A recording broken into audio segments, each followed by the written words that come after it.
L'eau nous enseigne la loi de la générosité, la source du bien coule pour le monde entier. Elle ne choisit pas de couler uniquement pour ceux qui le mériteraient, elle coule d'abondance et pour tous, sans se tarir. Ce qui fait qu'elle suit tel ou tel chemin, ce sont les obstacles qui sont mis sur sa route. Si on essaie de l'arrêter, elle trouvera d'autres issues pour continuer à abreuver, nettoyer, guérir tous les êtres qui le veulent. Si tu veux être riche, attirer l'abondance et le succès dans ta vie, tu dois être en accord avec la source, avec l'Esprit de Dieu et ouvrir les portes de la générosité et de l'abondance autour de toi. Si tu es fermé, si tu mets plein d'obstacles entre la source et toi, la richesse ne viendra pas frapper à ta porte, ou alors ce sera une pauvreté déguisée en richesse. Ne te replie pas sur toi-même, va vers les autres et permets à ta source intérieure liée à la grande source divine d'abreuver et d'illuminer tous les êtres autour de toi. Tu seras alors toi-même une source qui jaillit généreusement pour bénir tous les êtres. L'homme est de la terre libéré de la terre, il est de la terre qui marche sur la terre, de la terre qui sent, qui veut, qui pense, qui parle et qui agit, il est la terre en évolution. N'est-il pas intéressant de regarder chaque être sous cet angle, c'est-à-dire comme une parcelle de terre qui va se transformer en fonction des semences qu'elle va accueillir et faire grandir? Le corps est essentiel, mais il n'est pas la vérité par lui-même. Si tu ne vis que pour le corps, tu n'as pas d'existence propre puisque ce morceau de terre n'est que l'enveloppe de ce que tu es.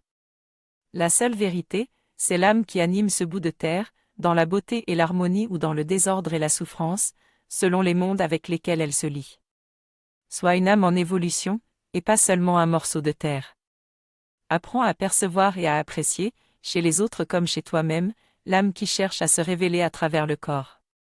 Apprends à devenir le spectateur d'un monde supérieur qui se révèle à travers nous pour ouvrir notre conscience et notre sensibilité vers une autre dimension, un autre regard, une possibilité différente, un chemin insoupçonné. Le monde divin est éternellement pur et il n'accepte pas les demi-mesures. Tout doit être clair, et cela dans tous les étages de ton être. Ton mental doit être maîtrisé, cohérent et libre de parasites, l'harmonie doit régner dans tes sentiments, et ta volonté doit se tenir fermement orientée vers le but de ton être véritable. Mais personne ne peut prétendre avoir un tel contrôle sur sa vie. Devenir aussi limpide est un travail permanent sur soi-même pour maintenir tous les aspects de notre être dans une relative pureté. C'est avant tout un travail de concentration et de méditation.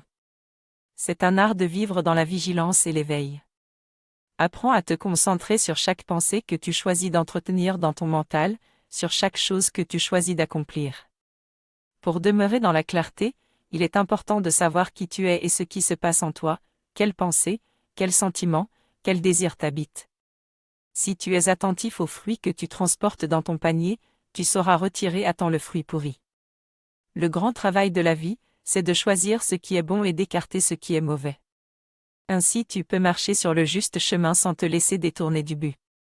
Nous portons en nous cette croyance que le monde divin nous est inaccessible, à l'image du ciel au-dessus de nos têtes. Nous pensons que jamais nous ne pourrons déployer nos ailes et nous envoler pour goûter la grandeur, l'infini, la lumière.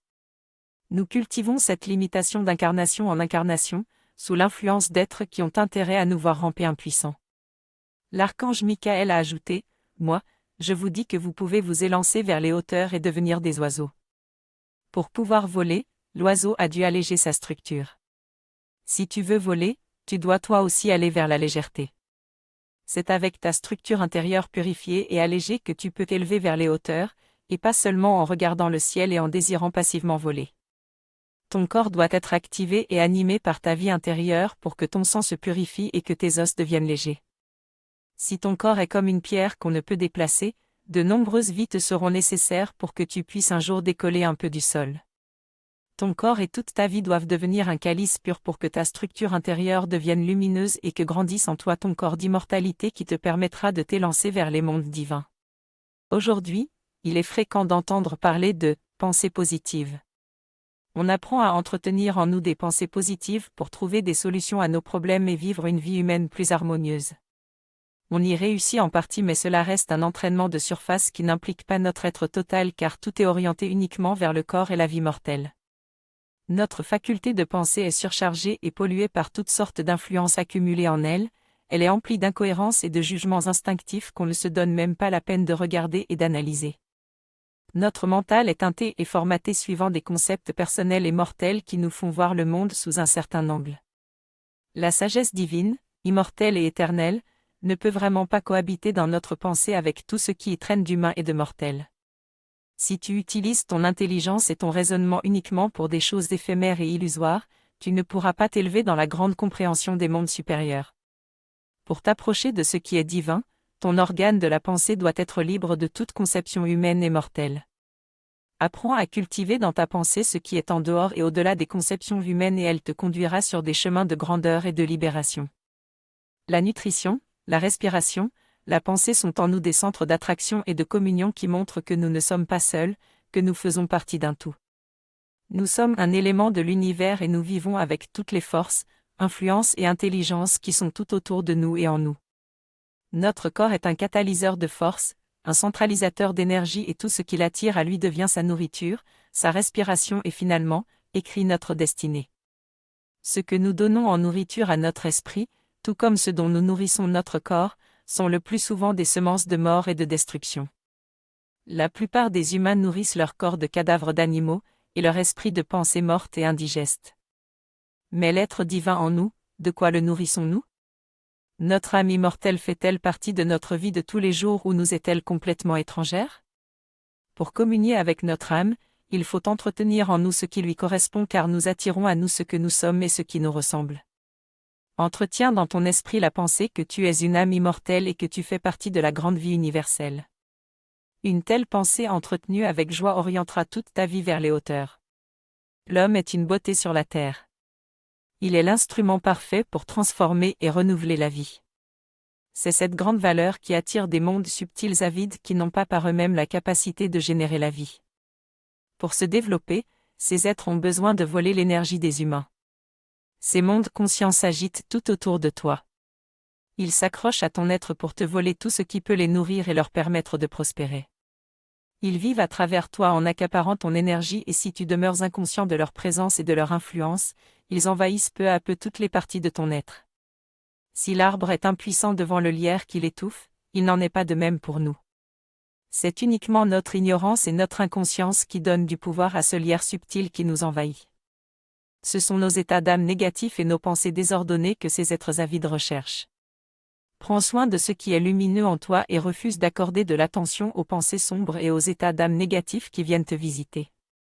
Fais en sorte de ne laisser aucune zone d'ombre, aucune porte ouverte qui pourrait laisser s'infiltrer en toi des êtres désireux d'envahir ton espace et grimper sur ton tronc pour vivre à ta place. Les prières que les humains adressent à Dieu concernent presque toujours leur vie extérieure, quotidienne. C'est comme si le divin devait être au service de l'homme et de ses besoins terrestres, tel un gardien placé autour de lui pour le protéger et l'assister dans ses bêtises. Nous sommes protégés et guidés par le divin, bien sûr, mais pas dans le but de satisfaire nos besoins et désirs humains. Les mondes supérieurs guident l'homme pour éveiller en lui la pensée, l'intelligence et la sagesse, non pour servir ce qui est mortel et appartient à la vie humaine. Le but de notre vie terrestre doit être d'éveiller en nous l'immortel et d'honorer ce qui est grand, divin. Il faut conduire les énergies humaines vers la noblesse et non utiliser ce qui est sacré pour des fins mesquines et terre à terre. Unis-toi à la sagesse immortelle qui éveillera en toi le discernement dont tu as besoin pour t'équilibrer dans tous les étages de ton être. Apprends à t'élever vers Dieu dans la pureté, c'est-à-dire sans demander de faveur pour ta vie mortelle. Nous sommes venus sur cette terre pour y fleurir et donner des fruits. Ceux qui nous ont fait croire que nous sommes ici pour souffrir et expier des erreurs que nous aurions commises nous ont trompés. La terre n'est pas une école de souffrance, mais de sagesse et d'amour. La seule obligation que nous avons est de faire grandir la vie divine à l'intérieur de nous en cheminant vers l'ennoblissement et la sagesse. Ne laisse pas le monde mortel voué au recyclage t'envahir et te féconder. Reste à l'écoute de ta fraîcheur intérieure pour apprendre à te connaître dans ta nature essentielle et divine. Tu es propriétaire de ta vie et toi seul sais ce qui est bon pour toi car toi seul peux savoir qui tu es vraiment dans ton être véritable. Rappelle-toi que le monde dans lequel nous vivons n'est que temporaire et que notre future terre, c'est le monde divin. En retrouvant le chemin de la lumière, tu pourras vivre à la fois dans la spontanéité de ta nature humaine et dans la maîtrise des énergies créatrices qui font partie de toi. Nos prières et nos souhaits les plus purs atteignent parfois les mondes supérieurs comme une matière subtile. Mais la plupart du temps, cette matière s'atténue et se transforme en une sorte d'écho vide de substance. C'est que nous manquons de constance et de continuité de conscience, ce qui fait que nos prières n'arrivent pas à traverser tous les mondes intermédiaires. C'est la mer qui est notre véhicule à travers les différents mondes. C'est elle qui nous enseigne le langage capable de traverser tous ces mondes et de traduire de façon juste notre prière. Pour acquérir ce langage juste, il faut porter en ton cœur une attention aimante envers les différentes formes d'existence qui constituent le royaume de la mère-terre. Mais la terre est en souffrance à cause de notre passivité et de notre inconscience. Nous avons laissé un monde obscur blesser la mer et l'exploiter sans respect. Il nous faut maintenant réparer les dégâts et guérir notre mère. La première étape est de travailler à préserver ce qu'il y a de divin en nous et à le faire grandir, afin de renouer des liens d'harmonie avec elle et retrouver le langage qui unit tous les mondes. Pour que l'arbre que tu es puisse s'élancer vers le soleil, il te faut des racines puissantes capables de porter et de nourrir toute la structure de ton être. Tes racines sont la stabilité que tu peux trouver à travers la méditation et l'étude des enseignements des maîtres. Le tronc, tu peux le fortifier par ton activité quotidienne consciente, reliée à la sagesse universelle. Les fleurs sont ta respiration vers le plus haut. Et à la cime de ton arbre, les feuilles sont les hautes pensées qui te relient au divin et à l'universel. Tout comme ce sont les feuilles qui captent l'énergie du soleil pour nourrir l'arbre, c'est par ta pensée reliée au soleil des soleils que tu fais grandir tout ton être. À travers les pensées pures et divines que tu entretiens en toi, tu peux faire descendre la lumière de l'esprit jusque dans les racines de ton être. Tu deviens ainsi un messager de la sagesse et un instrument parfait pour ensemencer la terre de la lumière des mondes supérieurs. Ainsi, la semence de lumière que tu es s'est élevée de la terre jusqu'au ciel pour redescendre remplie d'éternité et animer toute la terre dans la lumière. C'est le 6e commandement de Gabriel. Il nous dit que tout est vivant et possède une influence. Tout ce qu'on regarde, comme tout ce qu'on écoute aussi, pénètre en nous. On le sait instinctivement quand on ferme les yeux pendant une scène d'horreur dans un film pour ne pas faire de cauchemar. La question est, qu'est-ce que je ne dois pas regarder? Sachant que tout ce que je regarde ouvre moi la porte à tout un monde d'influences qui veulent vivre à travers moi, je choisirai de regarder ce qui nourrit le beau en moi, ce qui attire des influences bénéfiques. Je porterai volontairement mon regard sur ce qui offre de la vie une vision noble et saine. Cette petite semence de lumière, c'est dans la terre intérieure de chacun de nous qu'elle est déposée. Elle est toute petite, mais elle porte en elle la promesse d'un futur radieux. Pour cela, elle doit s'enraciner et trouver en nous les éléments dont elle a besoin pour se développer. Nos racines sont cachées dans les règnes de la mer, les pierres, les plantes et les animaux. Ils sont notre stabilité. Notre élan pour grandir et ouvrir un chemin vers le haut se trouve dans l'inspiration qui nous vient des mondes supérieurs. Pour accueillir efficacement la semence de la lumière dans notre vie, nous devons donc être à la fois enracinés dans la stabilité de la mer et concentrés en permanence sur l'orientation vers le haut de nos pensées. Comme la plante qui sort de terre, cette semence magique que nous abritons aura des intempéries à affronter, c'est-à-dire des influences contraires à son épanouissement, ainsi nous devrons la protéger de toutes les influences illusoires des mondes subtils qui nous entourent.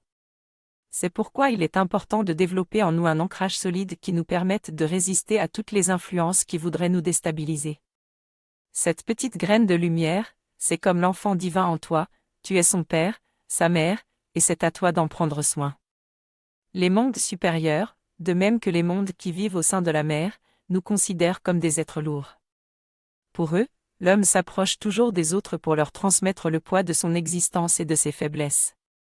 Et quand il s'adresse au monde divin, c'est toujours pour demander des bienfaits mais il ne fait rien de ce qu'il reçoit et ne tient jamais ses promesses. L'homme est lourd parce qu'il est compliqué et qu'il complique tout. Il est rempli de préjugés et de principes sans fondement qu'il voudrait que tout le monde adopte. Il ne se connaît pas lui-même et ne connaît pas les lois de la vie. Il pense et parle sans arrêt mais ne réalise pas grand-chose. Tout cela le rend inquiet et méfiant, alourdissant ses relations avec ses semblables et avec tous les mondes. Pour cultiver la légèreté, il faut d'abord se connaître soi-même dans notre être vrai. Si tu sais qui tu es, si tu es confortable en toi-même, tu n'entretiendras plus d'inquiétudes et de questionnements inutiles. Tu dois nettoyer ta maison intérieure de tout ce bric-à-brac qui s'est entassé en toi depuis longtemps et qui ne t'appartient pas en propre mais qui te relie à l'aspect souterrain et mortel de ton être. Ose regarder la vie avec un œil neuf, neutre, sans vouloir qu'elle se conforme à ce que toi tu penses. C'est une grande loi, on ne peut voir que selon ce qu'on est. L'homme bon verra la bonté en tout, l'homme inquiet verra le danger partout. Et si on y regarde de plus près, le défaut qui nous exaspère chez l'autre est souvent celui que l'on porte en nous, mais caché. Nous vivons comme dans une bulle d'illusion qui fait que nous ne sommes pas présents à notre être véritable. Il y a une intelligence dont nous ignorons l'existence qui vit à travers nous et qui atrophie notre vision intérieure. On ne se voit pas soi-même, on ne s'analyse pas, et le regard qu'on pose sur les autres est toujours teinté de nos propres faiblesses. Apprenons à regarder autour de nous avec bonté et sagesse, à cultiver une attitude neutre. Nous sommes tous en chemin et chacun a sa propre histoire. Celui qui se permet de juger l'autre ne se connaît pas lui-même car alors il se reconnaîtrait dans ce qu'il reproche à l'autre. Quand ton corps sollicite ton attention, tu cherches à le satisfaire pour calmer le manque qu'il exprime. Ton corps t'éveille, mais c'est un éveil motivé par le besoin ou l'angoisse. Qu'est-ce qui t'inspire à vouloir t'éveiller? Est-ce le désir de rencontrer la divinité immortelle en toi ou est-ce simplement le corps qui cherche à devenir plus équilibré? Si tu cherches à éveiller tes perceptions fines et tes centres subtils seulement pour calmer et équilibrer le corps, ou pour régler des problèmes de la vie mortelle, cela signifie que tu n'es pas encore prêt à t'éveiller. Pour que l'éveil soit possible, il faut que la vie quotidienne soit posée et stable, et que le corps soit en paix et heureux. L'éveil est essentiellement un bond évolutif, une ascension intérieure, subtile vers une intelligence et une lumière d'âme supérieure. Pour que l'éveil soit possible, il faut un ciel et une terre propices à l'éveil, c'est-à-dire un environnement d'âme comme une école initiatique. Toute créature vivant sur la terre est douée d'âme. L'homme n'a donc pas à intervenir pour organiser la nature. Il n'a pas à prendre la place de Dieu en décidant de ce qui a le droit d'exister et de ce qui peut être exploité sans respect. Il est vraiment incroyable de constater à quel point l'homme se sent supérieur face à toutes les formes d'existence qui sont différentes de lui. L'homme n'est pas autorisé à prendre la vie d'un autre être simplement parce qu'il en a besoin pour réaliser ce qui lui semble utile ou profitable. L'archange Gabriel a donné 22 commandements dont le 16e est « Tu ne couperas pas un arbre sans lui en avoir demandé l'autorisation ». L'homme n'a pas le droit de faire ce qu'il veut avec la terre, les arbres, les sources, les rivières, les forêts. Une heureuse harmonie doit régner entre l'homme et les autres peuples de la nature. Dieu a créé toutes les créatures pour qu'elles travaillent et vivent ensemble dans un but précis, et l'homme doit participer à cette œuvre commune. Ouvre toutes les portes de ta maison, de ta vie afin que le soleil puisse entrer et éclairer tous les recoins de ton être. Sois sensible et ouvert pour recevoir l'aide des êtres qui vivent dans les mondes subtils et qui peuvent t'aider à comprendre ce qui ne va pas bien en toi et à réparer ce qui doit être réparé.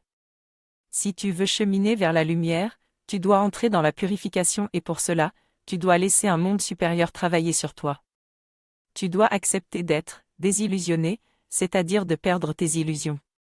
Ce n'est pas si facile car on s'y accroche, ce sont nos repères dans le monde des hommes, sans elles on se sent souvent perdu. Prends-toi en main et règle ce qui n'est pas clair dans ta vie. Il ne t'est pas demandé d'être parfait, seulement de tendre de tout ton être vers le haut, vers l'immensité, vers Dieu. Dans la grande hiérarchie des mondes, le règne des hommes se situe à la jonction des mondes spirituels invisibles du Père, les dieux, les archanges et les anges, et les mondes matériels visibles de la mer, les animaux, les végétaux et les minéraux. Notre responsabilité est grande et nous devons mettre en valeur notre rôle de lien entre les mondes d'en haut et ceux d'en bas. Les 7 règnes de la création ont jadis prospéré dans une alliance parfaite. Mais les mondes supérieurs ont un jour fermé les portes à cause de l'attitude irrespectueuse de l'homme qui refusait de faire sa part du travail en prenant sa vie en main. L'alliance avec Dieu nous est à nouveau offerte. N'attendons pas que les portes se referment et mettons en valeur tout ce qui nous est donné par Dieu. Faisons apparaître la noblesse et la dignité de l'homme qui sème sur la terre les graines de l'immortalité. Soyons fiers de ce que nous sommes et prenons soin de l'humanité et de la terre. La vieillesse devrait être l'âge de la sagesse quand on marche sur un chemin d'éveil et d'immortalité. Pour grandir dans la sagesse et devenir un sage, il faut prendre le temps de vivre avec notre environnement et de tirer des leçons de tout ce qui nous entoure. Il faut savoir bénéficier de l'expérience de nos proches. L'attention aimante au chemin des autres permet d'affiner ses propres expériences et d'ouvrir un chemin de compréhension de la vie. Sois attentif à la vie qui s'exprime autour de toi, tant à travers les êtres de la nature qu'à travers tes semblables humains. Évite de regarder la vie avec des œillères ou pire, à travers le filtre des concepts que la société t'a inculqués. Apprends à t'adapter à tous les environnements et à conduire toutes les expériences vers un ennoblissement sage. Nous devons prendre conscience que nous avons été mal éduqués. Nous cherchons toujours à satisfaire le monde de l'homme avant tout. Toute notre vie, nous travaillons et nous contribuons au bien-être de la société, mais tout cela n'est pas forcément relié à la grande vie universelle et à l'intelligence supérieure qui ouvre les portes de l'éternité et de la sagesse. La vie n'est pas ce que nous en faisons. C'est un espace qui fait que tout grandit et fructifie sans jamais s'arrêter, jusqu'à atteindre l'absolu. Si nous investissons nos efforts dans des œuvres qui ne sont reliées qu'au monde des apparences, c'est une grande perte car c'est voué à la mort. Éveillons-nous et sortons de notre passivité. Choisissons la vie, et non la mort. Que nos pensées et nos actes soient reliés en conscience au divin qui nous habite. Soyons vivants de la vie universelle dont nous faisons partie. Ces mondes subtils qui nous entourent sont de l'eau et nous devons devenir conscients que nous évoluons dans cette eau. Nous nous sommes créés des concepts pour nous aider à comprendre le chemin que nous devons suivre. Nous ne vivons plus en conscience et en sensibilité avec les mondes subtils qui nous entourent mais plutôt à travers ces concepts que nous avons créés. Mais la vie, c'est de vivre. Ce n'est pas que ce soit difficile, c'est seulement notre intellect qui nous en empêche en voulant tout analyser et contrôler. Devenons conscients que nous vivons dans un océan commun et qu'une eau magique nous unit. Cette eau nous nourrit tous, et tout ce que nous y rejetons revient vers nous tous. Si nous devenons conscients de cela, nous éviterons les régions empoisonnées de cet océan subtil et nous deviendrons attentifs à ce que nous y déversons par nos pensées et nos émotions. Depuis des siècles, nous avons pris l'habitude de chercher Dieu dans des mondes abstraits et illusoires. Nous avons suivi des guides spirituels qui avaient été fécondés à leur insu par des intelligences usurpatrices. Ces êtres subtils des mondes sombres cherchent depuis toujours à asservir l'humanité en s'emparant de la lumière intérieure des hommes. Pour cela, on nous a endormis en nous faisant croire que nous n'avons rien d'autre à faire pour connaître Dieu que de croire qu'un être supérieur viendrait nous sauver. Nous sommes ainsi demeurés des enfants irresponsables, abandonnant tout travail sur nous-mêmes et toute recherche intérieure. Mais l'heure est à l'éveil pour l'humanité. Nous nous rendons compte que ce qui est vrai, c'est ce que nous mettons au monde, c'est ce que nous engendrons à partir de tous les éléments mis à notre disposition. La mission de l'humanité est d'enfanter le monde divin sur la terre. Si nous voulons vivre avec Dieu, nous devons le mettre au monde à travers notre activité quotidienne. Sinon, nous continuerons à vivre coupés de la grande réalité de l'univers, enfermés dans cette bulle d'illusions et de mensonges que nous nous sommes créés. Il faut comprendre qu'absolument tout est vivant dans plusieurs mondes, avec des degrés différents de subtilité. Les pensées aussi sont vivantes, elles naissent, se transforment et évoluent à leur façon.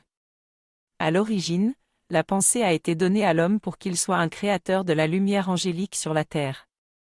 Mais peu à peu, l'homme a délaissé ce don en le considérant comme un organe mort, mécanique, dénué d'âme. De ce fait, les humains vont devenir de plus en plus des êtres collectifs qui auront perdu la faculté de penser librement. Ils seront asservis par un monde technologique qui sera étranger à leur âme, mais ils ne s'en apercevront pas car ils ne vivront plus avec elle. Il est devenu urgent d'éveiller notre pensée dans la clarté et de la reconnecter à son origine divine.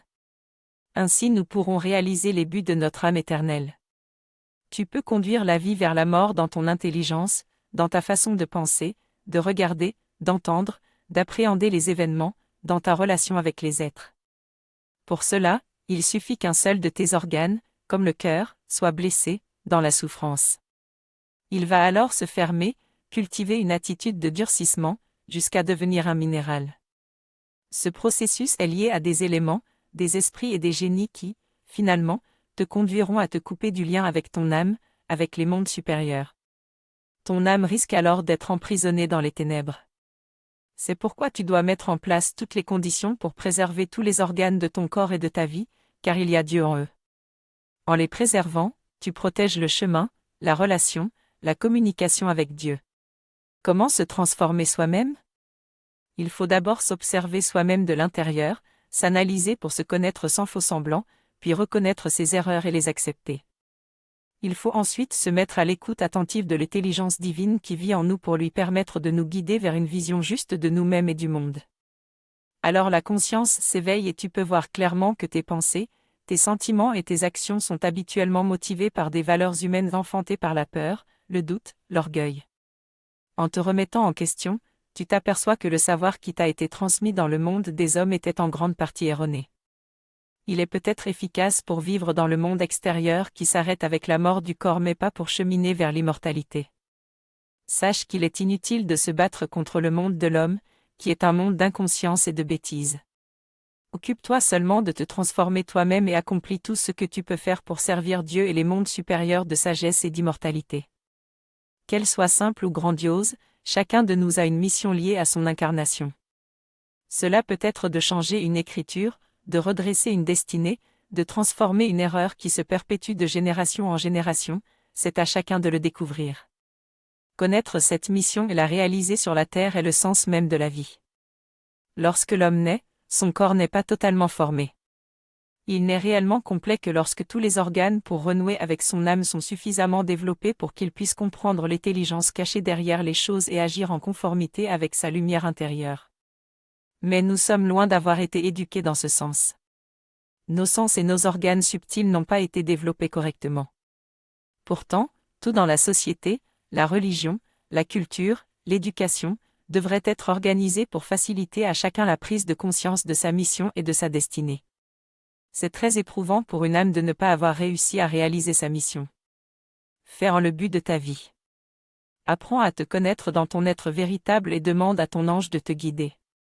Il t'aidera à découvrir le fil qui relie tes aptitudes, tes goûts, tes désirs profonds, tes intuitions et même tes visions. En te découvrant toi-même, tu comprendras ta mission. Quand un jeune enfant veut quelque chose, il le veut tout de suite. C'est normal, dans le monde qu'il vient de quitter, tout était instantané.